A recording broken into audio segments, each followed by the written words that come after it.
بسم اللہ الرحمن الرحیم۔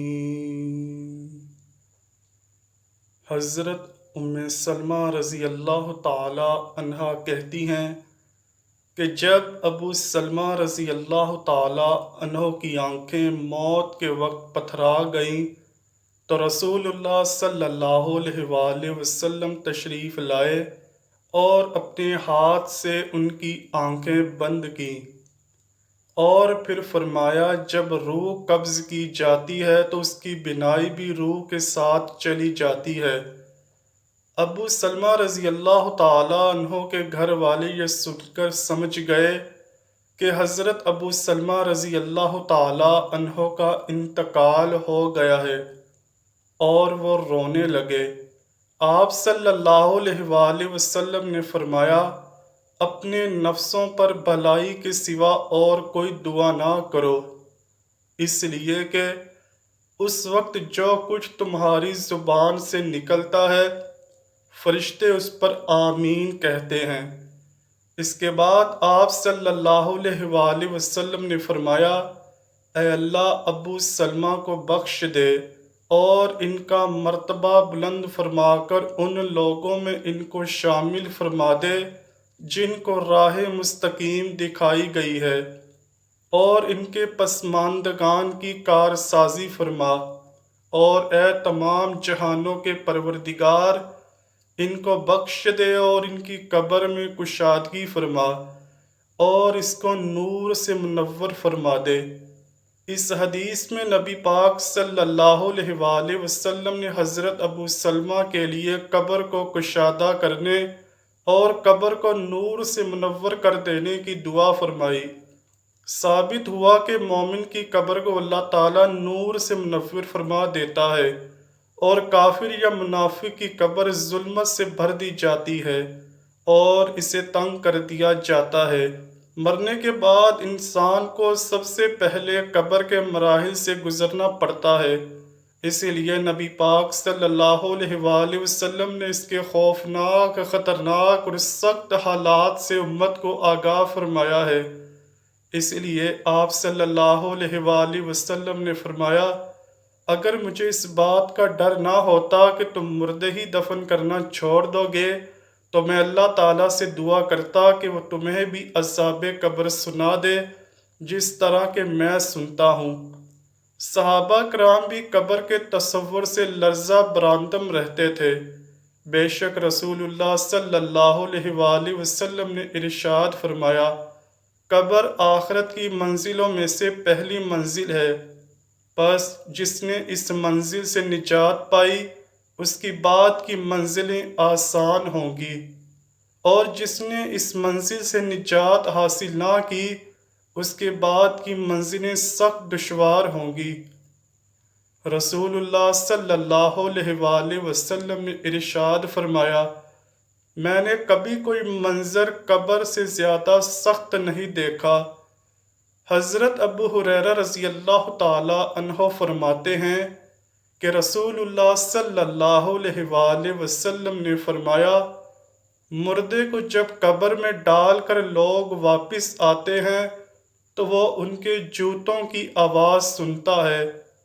اگر وہ مردہ مومن ہوتا ہے تو نماز اس کے سر کے پاس، روزہ اس کے دائیں جانب، زکوٰۃ اس کے بائیں جانب، اور دوسرے نیک اعمال صدقات و خیرات، صلہ رحمی اور لوگوں سے اچھا سلوک وغیرہ اس کے پاؤں کے گرد آ جاتے ہیں۔ جب اس کے سر کی طرف سے کوئی آتا ہے تو نماز اس کو قریب آنے سے روکتی ہے، اس کے دائیں جانب سے کوئی آتا ہے تو روزہ اس کو اپنے قریب آنے سے روکتا ہے اور آڑ بن جاتا ہے۔ جب بائیں جانب سے کوئی آتا ہے تو زکوٰۃ راستہ روک لیتی ہے اور اس کو قریب نہیں آنے دیتی۔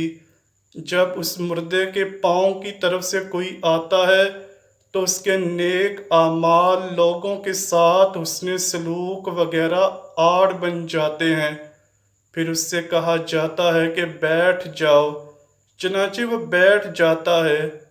اس کو سورج ایسے دکھائی دیتا ہے جیسے غروب ہونے کو ہے۔ پھر اس سے کہا جاتا ہے تم اس شخص کے بارے میں جو تم میں مبعوث ہوا تھا کیا کہتے ہو، اس کے متعلق کیا گواہی دیتے ہو؟ وہ کہتا ہے مجھے ذرا نماز پڑھ لینے دو۔ اسے کہا جاتا ہے کہ تم عنقریب یہ کام کر لو گے۔ پہلے اس سوال کا جواب تو دو، تم اس شخص کے بارے میں جو تم میں مبعوث ہوا تھا کیا کہتے ہو اور کیا گواہی دیتے ہو؟ وہ کہے گا یہ محمد صلی اللہ علیہ وآلہ وسلم ہے، اور میں گواہی دیتا ہوں کہ وہ اللہ کے رسول ہیں، اللہ تعالیٰ کے پاس سے دین حق لے کر آئے۔ اس سے کہا جائے گا اسی بات پر تم زندہ رہے اور اسی پر تمہاری موت آئی، اور انشاءاللہ اسی امر پر تم زندہ کر کے اٹھائے جاؤ گے۔ اس کے بعد اس کے لیے جنت کا دروازہ کھولا جاتا ہے، جس کو دیکھ کر اس کی خوشی میں اضافہ ہو جائے گا۔ پھر اس کے سامنے دوزخ کا دروازہ کھولا جاتا ہے اور اس کو کہا جاتا ہے اگر تو نافرمانی کرتا تو دوزخ میں تیرا یہ ٹھکانہ اللہ نے تیار کیا تھا۔ اس کو دیکھ کر اس کی خوشی میں اور اضافہ ہو جاتا ہے، اور اس کے لیے قبر 70 ہاتھ کشادہ کر دی جاتی ہے اور منور کر دی جاتی ہے، اور دوبارہ اس کا جسم پہلی حالت میں لٹا دیا جاتا ہے، اور اس کی روح کو عمدہ اور پاکیزہ خوشبو میں رکھ دیا جاتا ہے، یعنی ان پرندوں کے پیٹ میں جو جنت کے درختوں پر چرتے پھرتے ہیں۔ اس آیت مبارکہ کا یہی مفہوم ہے۔ فرمایا کافروں کا یہ حال ہوتا ہے کہ جب کوئی اس کے سر کی طرف آتا ہے تو وہاں کچھ بھی نہیں ہوتا، بائیں جانب سے آتا ہے تو اس کی طرف سے بھی کوئی چیز موجود نہیں ہوتی، اس کے پاؤں کی طرف سے آتا ہے تو اس جانب بھی کچھ نہیں ہوتا۔ اس کو کہا جاتا ہے کہ بیٹھ جاؤ، بس وہ خوف زدہ اور سہمے ہوئے بیٹھتا ہے۔ اس سے کہا جاتا ہے یہ شخص کون ہے جو تم میں بھیجے گئے تھے؟